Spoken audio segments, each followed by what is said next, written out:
जी sir, आज का programme मैक्सविन human care foundation की तरफ से जो ये प्रेस कॉन्फ्रेंस किया जा रहा है, ये स्वप्न नगरी आश्रम के लिए किया जा रहा है, जो आपके आनंद जिले के बोरियावी में बनाया जा रहा है। स्वप्न नगरी, ये स्वप्न नगरी आश्रम एक ओल्ड एज होम और एक ऑर्फन होम का दोनों कॉम्बो है, जहाँ पे एक साथ बनाया जा रहा है, जहाँ पे बच्चे और वृद्ध दोनों लोग एक साथ रहेंगे इस स्वप्न नगरी के अंदर। और जो भी ये आश्रम, मेन चीज क्या है कि टोटल फ्री ऑफ कॉस्ट में, कोई भी ये चार्जेबल आश्रम नहीं बनाया जा रहा है।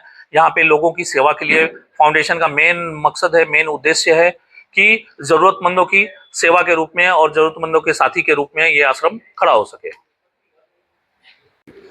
જ્યારે તમને આજે આ સપનું તમારું સાકાર થતું લાગે છે તો દિલમાં કેવી ભાવના ઊભી થાય છે?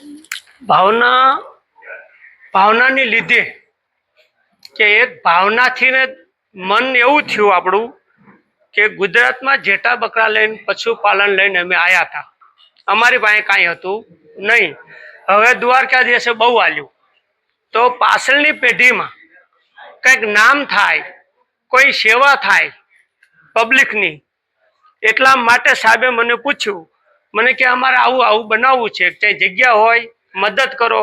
તો આપણે 24 ગુંઠા જગ્યા દાનમાં આલી છે સપના નગરી માટે। બીજી 34 છે, ખૂટે તો માગી લેજો, એમાં અમે બંધાયેલા છીએ। 24 દાન કરેલી છે ને 34 છે, એ જેમ ખૂટે જરૂર પડે એમ વેચાતી હું તમને આલતો રહીશ। અને એમને એક નગરી બનાવી છે તો દાન ભૂમિપૂજન આપણે આલશું સેવા માટે।